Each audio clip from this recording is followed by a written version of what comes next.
masukkan nama dosen yang akan dibuatkan simulasi. Kita cari nama dosen yang bersangkutan, kemudian apabila sudah ketemu, silakan klik tombol berwarna hijau bertuliskan detail. Nah, tampilannya seperti ini lebih kurang. Di step nomor 4 ya. Kemudian kita masuk ke step nomor 6. Pelan-pelan Mas Arif. Coba digeser Mas slide-nya. Oke. Ya. Di slide nomor 6, pertama pastikan nomor dan tanggal surat pada bagian atas sudah terisi. Nah, ini mohon maaf ini tidak sempat tercapture oleh saya. Jadi fungsinya adalah ketika nanti kita cetak resume, nomor surat sudah tercantum di dalamnya. Silakan Bapak Ibu scroll ke bagian bawah pada tulisan buat simulasi. Seperti gambar di samping. Setelah itu, ketika kita klik, akan muncul konfirmasi apakah Anda yakin ingin membuat simulasi, kemudian klik OK. Maka tampilannya akan seperti gambar di samping.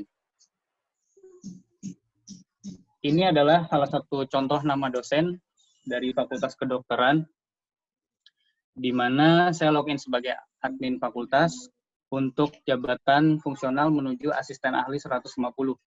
Pengangkatan pertama ya. Jadi dapat bersama-sama kita lihat, ada poin nomor 7, kolom jabatan, dosen yang bersangkutan itu kumnya 0, dan jabatannya belum terisi sebagai pengajar. Ada tombol berwarna merah di situ bertuliskan update, silakan Bapak Ibu klik tombol berwarna merah. Maka tampilannya akan seperti ini. Kita akan dihubungkan ke halaman SIPEK karir dosen ya. Kita pilih kolom status kepegawaian dan prestasi. Masuk ke bagian ini kita lihat dosen yang bersangkutan pada saat pengangkatan sebagai calon PUI atau CPNS. Kita lihat di samping contohnya berkas pengangkatan dosen. Kemudian kita unduh file tersebut. Kita salin tanggal SK dan nomor SK-nya. Setelah di-download file tersebut, maka silakan klik tombol tambah pada kolom riwayat jabatan. Maka tampilannya akan seperti ini. Oke, klik. Ya, next slide, Pak Anang. Nah, setelah kita klik tombol tambah tadi, di sini akan muncul nama dosen yang bersangkutan dengan jabatan asisten ahli. Kita ganti jabatan asisten ahli menjadi jabatan pengajar.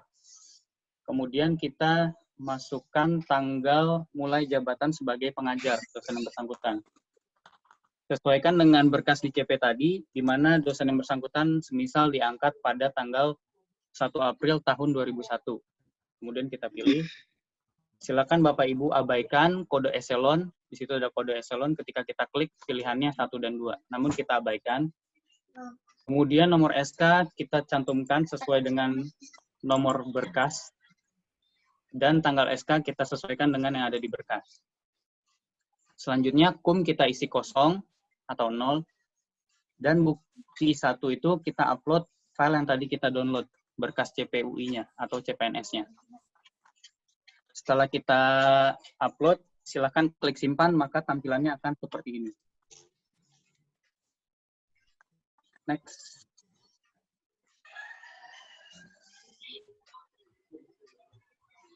Next, Pak Anang, sorry. Ya, tampilannya akan seperti ini. Pastikan data yang Bapak Ibu isi nanti sudah benar. Baik itu tanggal mulai jabatan, nomor SK, dan juga tanggal SK-nya. Karena administrator fakultas tidak dapat mengedit atau menghapus data. Hal tersebut hanya dapat dilakukan oleh admin DSDM. Jadi apabila ada kesalahan, silakan Bapak Ibu konfirmasi ke bagian DSDM. Baik itu boleh ke saya atau ke Ibu Mutia. Setelah kita selesai dengan proses pengisian tadi, silakan kembali ke tab awal, halaman simulasi resume. Di atas kita kembali, maka tampilannya akan seperti ini. Bapak Ibu silakan klik refresh. Setelah klik refresh, tulisan update berwarna merah tadi akan berganti menjadi pengajar dengan TMT awal dan jumlah kum 0. Perlu Bapak Ibu ketahui, kolom pendidikan baru otomatis terisi menjadi 150, sesuai dengan usul awal yang diinput oleh karir administrator fakultas. Jadi ini tidak dapat diedit lagi ya. Kemudian selanjutnya, langkah ke-26. Sejauh ini apa ada pertanyaan Bapak Ibu? Tidak ya? Jadi, ya silakan. Kan, berarti saya dari FK nih ya. Berarti kalau selama ini riwayat jabatan itu hanya diisi dari asisten ahli, sekarang harus dari tenaga pengajar dengan bukti bahwa SK CPNS atau SK CPI, demikian. Betul. Oke, berarti kalau gitu pertanyaan selanjutnya bagaimana kalau yang sudah asisten ahli mau ke lektor, apakah harus juga kita menginput bagian pengajarnya atau tinggal langsung jalan aja? Baik Mbak, terima kasih. Apabila dosen yang bersangkutan menuju naik jabatan ya, menuju ke lektor 200 atau lektor 300, setelah mendapatkan jabatan pertama asisten ahli, maka berkas tersebut ketika kita klik buat simulasi, otomatis muncul sebagai asisten ahli 150 atau asisten ahli 100. Karena data tersebut tidak perlu diupdate lagi oleh fakultas, karena sudah diupdate oleh admin di pusat, di Direktorat SDM. Jadi, hal ini hanya dilakukan untuk jabatan pertama saja. Atau lektor pertama. Iya, atau lektor pertama. Oke, ada lagi? Mas Ali, maaf izin bertanya. Ya. Saya Himawan dari FK, Mas Ali. Tambahin sedikit pertanyaan dari Mbak Mia barusan. Tapi sedikit berbeda sih. Kalau untuk dosen NIDK, cukup Dokdiknis aja ya? Bukan CPNS yang dijadikan dasarnya? Iya, Dokdiknis saja, Mas. Oke. Nanti pada saat cetak resume, kolom golongan yang bersangkutan juga akan kosong itu karena NIDK. Oh gitu. Oke, siap. Tapi kalau NIDK itu memang golongannya tidak tercantum ya, Mas? Iya, tidak tercantum. Karena golongan yang bersangkutan itu biasanya didapat pada saat PNS di rumah sakit ya. Misalnya di Kemenkes. Oke, siap. Makasih, Mas Ali. Kita mengacu ini Mas Mawan, mengacu ke LKGB juga, karena LKGB mereka memang di PAK atau di Jafung tidak ada golongan untuk NIDK. Gitu. Ya. Oke, siap. Pertanyaannya ya. Terima kasih infonya, Mbak. Iya, sama-sama. Oke, kita masuk ke step selanjutnya. Langkah 26, silakan Bapak Ibu isi bidang ilmu yang bersangkutan. Di sini ada catatan, sebelah kiri kita bisa baca, dimohon tidak menggunakan simbol dan atau simbol lainnya dalam bidang ilmu, karena dapat menyebabkan halaman simulasi resume menjadi simfoni saat kita klik simpan draft. Atau Bapak Ibu dapat menggunakan simbol dan, namun dengan catatan menambahkan garis miring sebelum simbolnya ditulis. Ya, seperti ini. Pastikan bidang ilmu sudah sesuai dengan surat usul yang dikirimkan dari fakultas untuk ke DSDM. Karena ada beberapa kejadian bidang ilmu yang dicantumkan, semisal bidang ilmunya ilmu kesehatan, ilmu komunitas. Tapi ternyata mata kuliah yang diajarkan berbeda, seperti itu. Jadi pastikan bidang ilmu yang dicantumkan nanti sudah sesuai dengan mata kuliah atau surat yang dikirimkan ke kami. Kemudian silakan isi nilai pada masing-masing unsur. Perhatikan dengan benar poin per poin yang ada di sini. Karena ada perbedaan poin antara lembar dupak fakultas dengan poin yang berada di sistem online. Seperti misalkan di sini B nomor 7, melaksanakan perkuliahan, tutorial, dan membimbing, menguji, dan lain-lain. Apabila di dufak fakultas, poin tersebut ada di nomor 1, bagian B. Nah, kalau di sistem online di sini ada di poin B nomor 7. Jadi mohon Bapak Ibu lebih teliti di sini Untuk kita lihat bersama bahwa poin per poin antara dupa fakultas dengan yang di online itu berbeda. Pastikan nilai tidak melebihi batas maksimal kebutuhan. Semisal lampiran berkas penunjang dan pengabdian masyarakat. Misalkan maksimal adalah 10. Boleh saja diisi 15, namun nanti kemungkinan sistem akan error saat di-save karena khawatir nilainya berlebihan dari nilai yang dituju. Kemudian, kosongkan catatan petugas apabila memang tidak ada kekurangan berkas. Atau silahkan tulis apabila memang ada berkas yang perlu menjadi perhatian. Seperti contoh di samping, saya tulis di catatan petugas belum ada SK pengaktifan. Nah, itu nanti ditulis di situ, kemudian kita klik simpan draft. Oke, selanjutnya apabila kita klik simpan draft, tampilan akan berubah seperti ini. Next slide. Simulasi resume sudah disimpan, dan untuk melihat hasil simulasi, silakan klik pada tombol biru bertuliskan cetak simulasi. Setelah itu akan muncul konfirmasi, dan kita klik OK. Tampilannya akan berubah seperti ini. Nama yang bersangkutan sudah terisi, jabatan sebagai pengajar dengan KUM 0, tanggal TMT awal 1 April 2001. Nah, itu tadi saya informasikan, nomor dan tanggal surat penting untuk kita isi terlebih dahulu. Di sini saya agak miss, sorry. Nomor dan tanggal surat ya, belum terisi. Setelah nilai diisi sesuai dengan ketentuan, maka nilai yang didapatkan adalah 171,5. Ini contoh yang tadi saya isi. Nilai ini masih dapat diterima karena batas maksimum untuk pengangkatan pertama asisten ahli adalah 199. Jadi Bapak Ibu bisa mengusulkan asisten ahli 150, mencantumkan banyak angka kredit di pengajaran atau penelitian, mencantumkan angka kredit sesuai dengan batas maksimum di unsur penunjang dan pengabdian masyarakat, namun pastikan tidak melebihi angka 199. Sedangkan batas maksimum untuk lektor 200 adalah 299, jangan sampai menyentuh angka 300. Untuk kenaikan dari lektor 200 ke lektor 300 tidak melebihi 399. Dengan demikian, silahkan masukkan nilai pada Dupak sesuai dengan yang sudah tercantum pada simulasi resume. Oke, di sini kita masuk catatan penting. Agar memudahkan proses pengusulan jabatan pertama fungsional dosen, pastikan bahwa bagi dosen yang akan diusulkan ke dalam jabatan pertama, asisten ahli, pastikan apabila formasi pada saat diangkat adalah golongan 3B, dengan ijazah S2 atau spesialis 1. Kemudian, bagi jabatan lektor, pastikan apabila formasi pada saat diangkat adalah golongan 3C dan ijazah S3 atau SP2. Dosen yang telah memiliki ijazah S3 atau SP2 dengan golongan 3B belum dapat diangkat pada jabatan lektor. Kemudian, pastikan nilai yang dicantumkan dalam Dupak sudah sesuai dengan simulasi resume yang tadi kita kerjakan.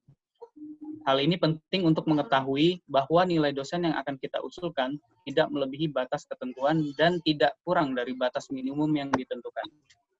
Demikian Bapak Ibu, apabila ada pertanyaan dipersilahkan.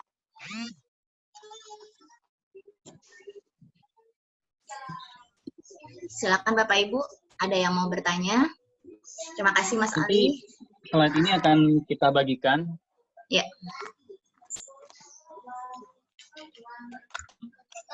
Dari Via udah datang belum ya Via? Belum ada ya Via ya kayaknya. Oke Bapak Ibu, Pak Yayat mungkin, Pak Andi dari FH, dari vokasi, farmasi Mas Imam udah paham sih kayaknya kelihatan mukanya. Yang lain ayo, siapa Pak Odi, Visip? Kemarin beberapa fakultas sudah sempat trial langsung ya, dengan saya by phone.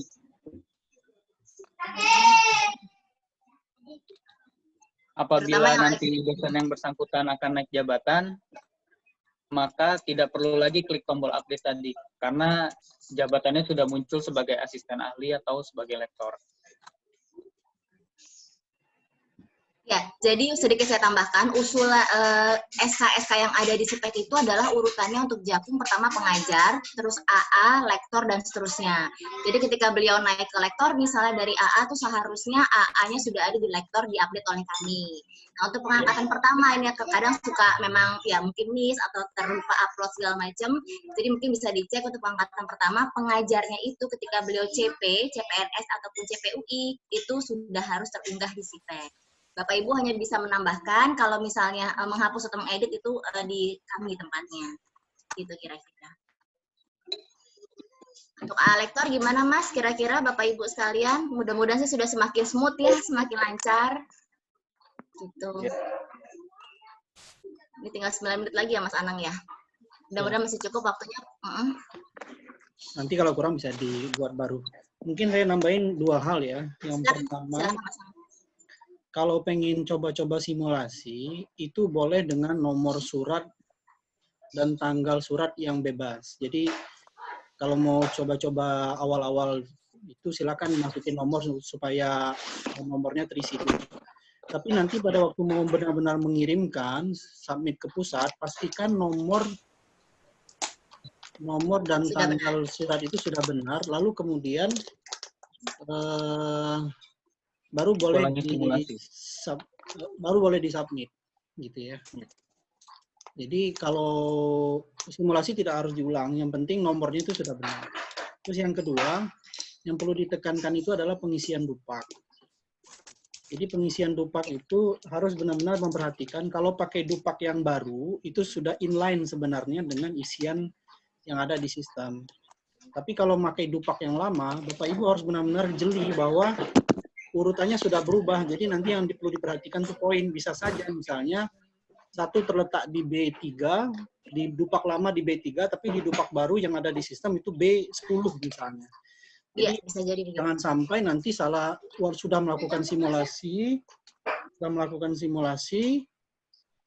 kemudian sudah disubmit, sudah tidak ada masalah, kemudian pas diperiksa ahli salah posisi, maka harus dikembalikan. Ketika dikembalikan harus minta tanda tangan dekan, sedangkan batas waktu yang untuk pengembalian itu sudah mepet, apalagi WFH saat ini. Itu malah jadi bermasalah nanti, karena ketika salah hitung dia tidak bisa diikutkan rapat. Jadi benar-benar mohon perhatian agar pengisiannya itu sesuai dengan dupak yang baru gitu. Mungkin itu sih tambahan utamanya. Silakan ada pertanyaan dari Bapak Ibu sekalian. Baik, terima kasih Mas Anang. Tadi juga ada pertanyaan kalau nggak salah ya ke Mas Ali terkait dengan kondisi WFH saat ini bagaimana untuk lembar dupak dan lembar kuning penelitian tanda tangan pimpinan. Jadi bila mana memang dekan saat ini tidak memungkinkan untuk tanda tangan, itu kami saat ini kebijakannya turun sampai ke wakil dekan Bapak Ibu. Jadi hanya wakil dekan yang berhak untuk menandatangani lembar dupak dan kuning penelitian bila mana dekan tidak bisa menandatangani. Gitu. Tapi tidak bisa lagi turun ke bawahnya, tidak bisa lagi turun ke sekfak misalnya atau departemen misalnya, tetap levelnya adalah wakil dekan yang paling bisa wadik 1 ataupun wadik 2 lah, terserah itu kita bebaskan kepada seluruh fakultas.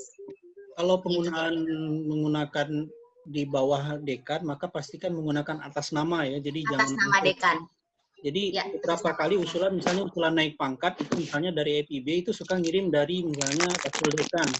Nah, itu sebenarnya diperkenankan sepanjang dia mengatasnamakan dekan. Tapi kalau sebenarnya mengusulkan wakil dekan langsung atau manajer yang bersurat, sebenarnya kurang sesuai dengan tata cara kandidasi yang berlaku ya. Ya. Gitu. Ada lagi Bapak Ibu? Mungkin Mbak Nona ada yang mau ditambahkan? Belum, Mbak. Belum sih sejauh ini. FK ada sudah ini? FH hukum? FK. Oh, FK kedokteran tadi ada. Yang paling banyak usulan FK ya saat ini kalau tidak salah. Dari segi pemeriksaan berkas gimana Mas Ali, verifikasi kan? Pasti yang paling banyak. Sorry gimana? Vokasi paling Oh banyak. ya, vokasi. Dari segi sistemnya gimana nih? Dari segi sistemnya apakah sudah smooth gitu kan atau masih perlu ada Kemarin trial lagi? vokasi itu sudah oke semua, cuma berkas yang kurang adalah berkas pengaktifan. Jadi pada saat dosen tidak ada kenaikan pendidikan, maka kolom aktif tetap harus diisi. Jadi berkas kolom aktif itu nanti diisi berkas pengangkatan pertama, seperti CP-nya tadi ya. Atau boleh sembarang berkas sebenarnya, yang penting kolom itu harus terisi. Karena apabila kolom FK aktif itu tidak terisi, kita tidak bisa submit untuk ikut rapat. Sistemnya akan menolak. Terus mengenai uploadan unggahan berkas-berkas ini Bapak Ibu, kemarin juga kami temukan, jadi yang boleh di-upload, maaf, ngasal mungkin dalam tanda petik ya, itu kan hanya pengaktifan tadi kalau beliau tidak naik pendidikan. Tapi yang lain itu harus terunggah dengan benar. Contohnya kemarin adalah dia bagian URL dokumen kalau nggak salah ya, tapi yang diunggah adalah reviewer apa similarity check gitu. Nah, itu mohon dicek kembali di fakultas masing-masing. Jadi biar kami nggak take time juga memeriksanya terlalu panjang, jadi pastikan bahwa kolom untuk unggahan URL dokumen adalah URL dokumen misalnya ya, soft file dokumen jurnalnya atau proceedingnya misalnya.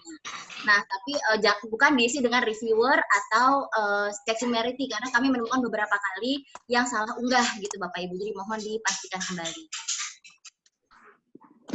Oke, mau ditanyakan? Masih ada sekitar 3 menitan.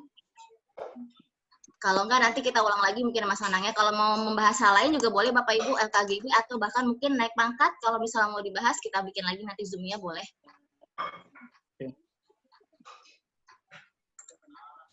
Siapa tahu ada yang ingin ditanyakan, sampaikan. Dari FK sudah oke? Saja mungkin karena kita beberapa hari lagi itu akan mencapai batas akhir untuk usul ke pusat. Mungkin bagi fakultas yang ingin usul alektor bisa disegerakan. Titik Mas Odi, berkasnya sudah masuk ya, online-nya belum? Oh gitu, baik. Online-nya di Mas Odi. Oke, kalau tidak ada lagi, kita cukupkan dari sekarang. Insya Allah 7 hari lagi Ramadan, mudah-mudahan kita bisa mencapai Ramadan. Kita berdoa semoga wabah ini cepat berakhir sehingga banyak orang-orang yang kena terdampak dan penderitaan-penderitaan yang dihadapi ini segera berakhir. Sehat-sehat selalu Bapak Ibu sekalian. Terima kasih telah bergabung. Mohon maaf atas segala kekurangan. Assalamualaikum warahmatullahi wabarakatuh. Waalaikumsalam warahmatullahi wabarakatuh. Kami share filenya Bapak Ibu. Baik.